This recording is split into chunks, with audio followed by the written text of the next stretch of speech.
Welcome back to the Josh Kane Presidential Fireside Chat.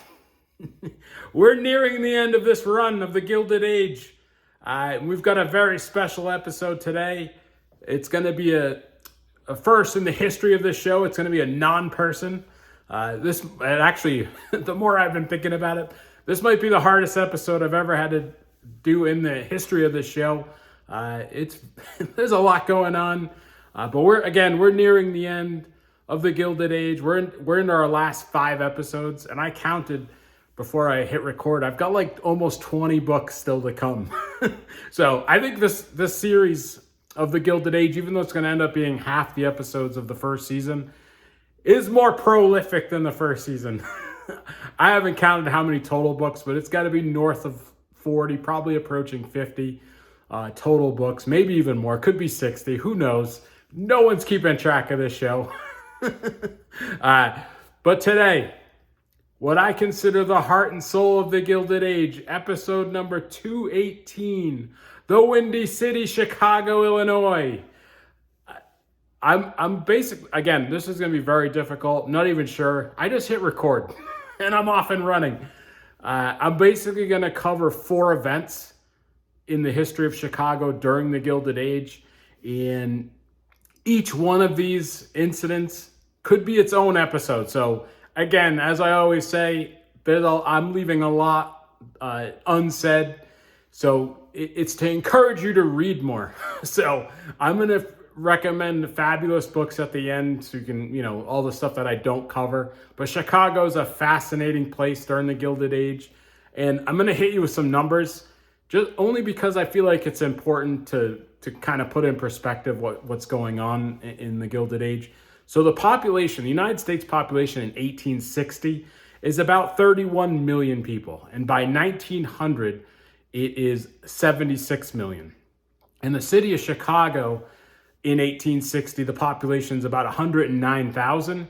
And by 1900, it grows to 1.7 million people. So this is Chicago is really like I said, the heart and soul of the Gilded Age, and a lot is going on in the city of Chicago. So we're going to start with the Great Chicago Fire of 1871. It's crazy. Basically, it burns over 17,000 buildings. It actually only kills around 300 people, which is kind of amazing. It left a third of the city homeless. And already the city by 1871 was about 300,000 people. So we already see the city's growing by leaps and bounds. Again, cities burned to a crisp, but it actually ends up being an opportunity because when the city rebuilds, that's where you start to see the addition of the skyscraper. Chicago is the first skyscraper was built in Chicago. But the fire historically has been blamed on poor Mrs. O'Leary milking her cow. Most likely not true. In fact, the reporter that initially reported it said he made the whole thing up. But this poor lady, an Irish immigrant who couldn't read or write, her life was completely ruined by people, the media just constantly attacking her for something that she didn't do. There's no evidence. There's no evidence of what actually happened. There's a lot of theories. Again, that's one of them, Mrs. O'Leary's cow. There's another theory that's pretty interesting. And again, it doesn't seem like it's true, but it's fun to report stuff that's fun. On that same night, on the shores of Lake Michigan, there were actually 4 fires that night. One in Chicago, but then there was one in Michigan, one in Wisconsin. Maybe there were 2 in Michigan, but the one in Wisconsin, in Prestigo, Wisconsin, it was a lumber town, and it actually killed 2,000 people. So on the same night of the Great Chicago Fire, there's another fire in Wisconsin that no one's ever heard of, and killed over 2,000 people, rivaling the Johnstown flood.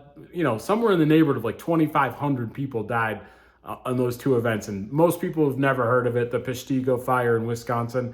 And it's funny, if you were watching The Gilded Age on HBO, there was a guy visiting his mom's grave, and he talked about his mom dying in that fire, and I nearly fell over as I'm yelling at the TV, I know all about that fire.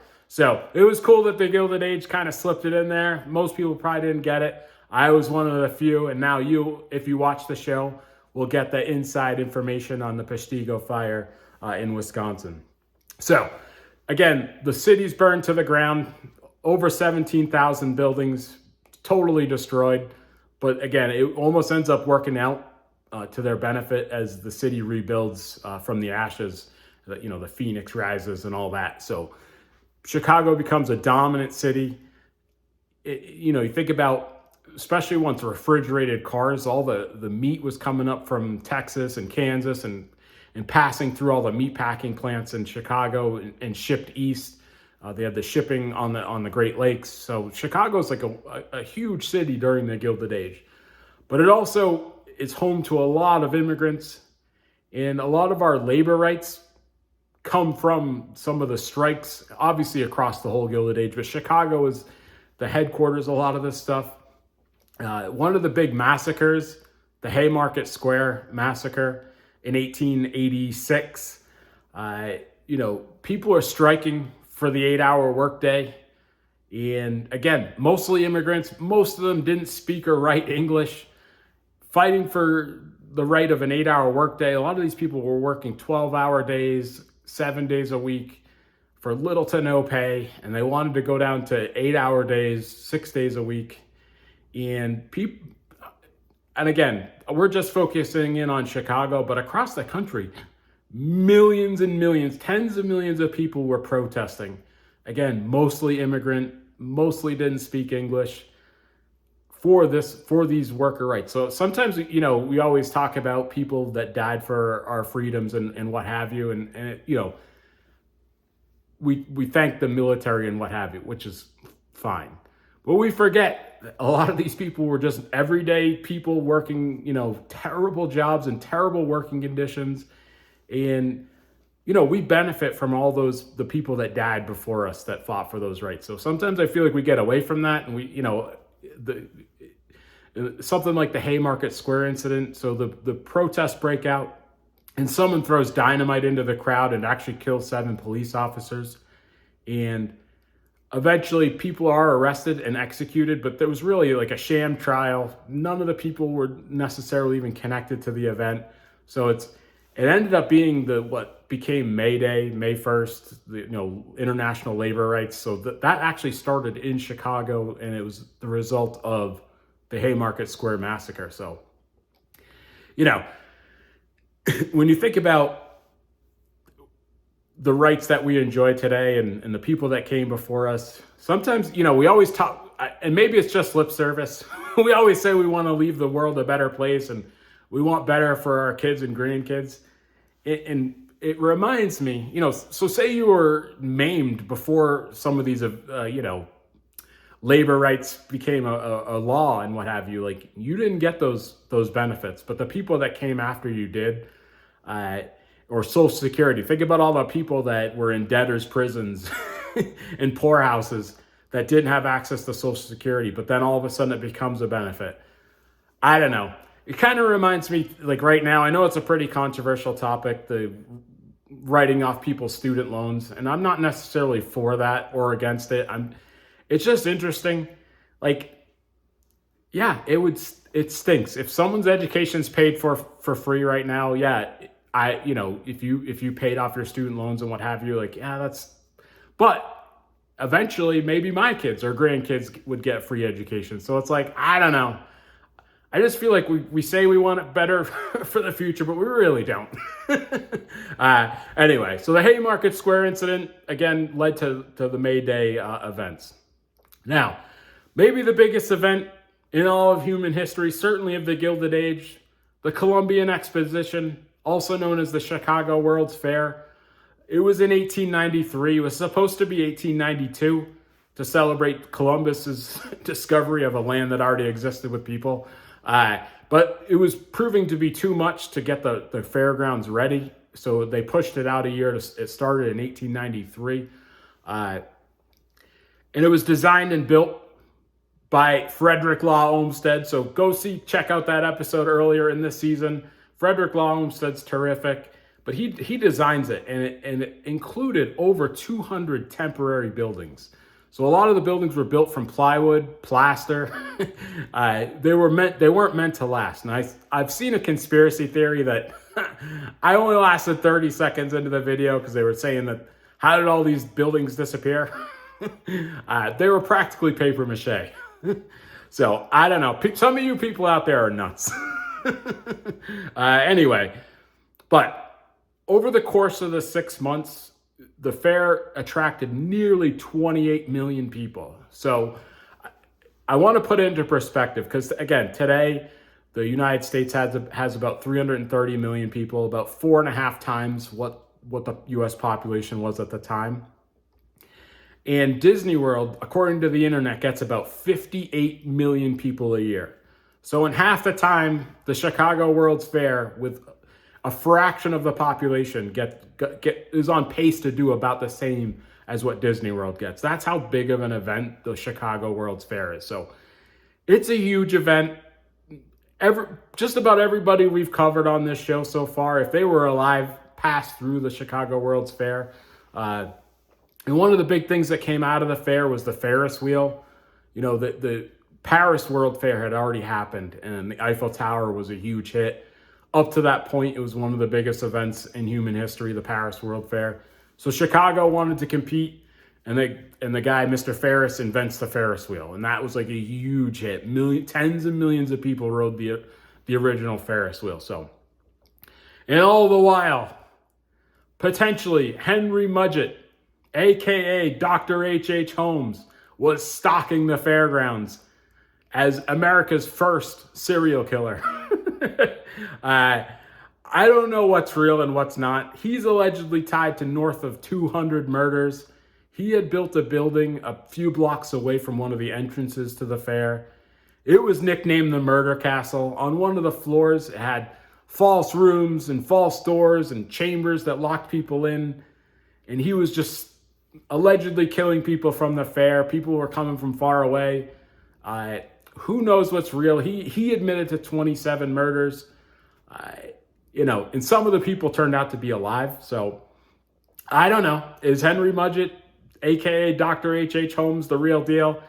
He's even linked to potentially being Jack the Ripper.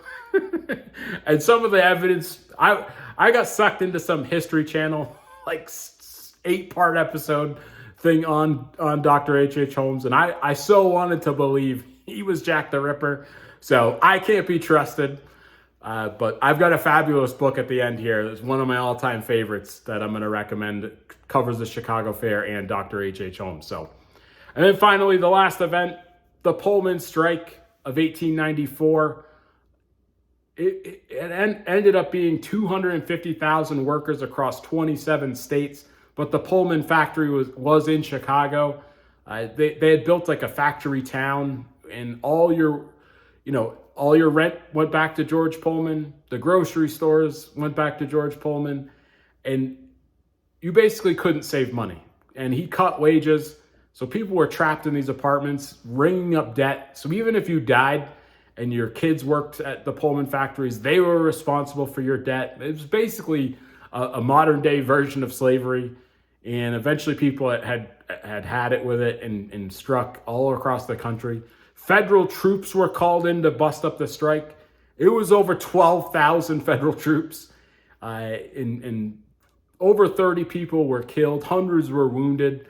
And, so when you think about all the strikes in the Gilded Age, you're talking about tens of millions of people.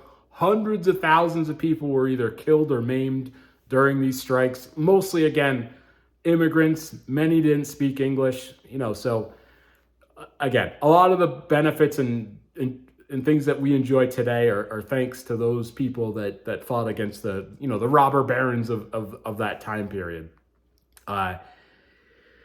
So after the Pullman Strike ends, it actually leads to the Labor Day holiday that we enjoy today. And in Grover Cleveland, at the midterm elections, it's the biggest wipeout in the history of America. His sitting party lost so many seats in the House of Representatives, the greatest in American history. So we're clearly going past the 15 minutes. I already apologized. In terms of book recommendations, again, I've got several great book recommendations. So hopefully, again, we just scratched the surface on all these events. First up, The Death on the Haymarket. This was a great book. It was an event I was unfamiliar with. Again, mostly, immigrant people fighting back for the 8-hour workday led to the May Day, International Labor Day. The next book, The Chicago World's Fair. This was great. Again, goes into way more detail. Yeah, people lost everything. People's, even like their bonds and cash and all that stuff just burned right to the ground. So even housing records, who owned what, all burned up in the fire. All right, this is the Edge of Anarchy. Again, this is the reviews. The focus is in mostly on the Pullman Strike. This was an excellent book. Again, I didn't know much about it other than I've just heard about it, but this gives you blow-by-blow detail of the Pullman Strike. And then finally, The Devil in the White City by Eric Larson. I loved this book. This is maybe one of my all-time favorites. It was terrific. The building of the Chicago World's Fair intertwined with this Dr. H.H. Holmes stalking the White City. It's just terrific. My understanding is, and hopefully it gets made, but it's being made into a TV show by Leonardo DiCaprio on Hulu. I know it was signed before the pandemic, so I don't know if that derailed it permanently or just temporarily derailed it. So that's going to be an excellent show. In terms of travel, I'd like to go to the Pullman. They still have a lot of the buildings left over from the Pullman, like the little village that he built. So Chicago, Illinois is terrific. I know it's got a bad reputation, but if you've never been, Chicago is awesome. You're on the Great Lakes. It feels like the city's like rising out of the ocean. It's unbelievable. I'm a huge fan of Chicago, and I would love to go back. I've been a handful of times. It's one of the great cities. And again, heart and soul of the Gilded Age. Well, that's it for now. Only 4 episodes left in the Gilded Age. Bye for now.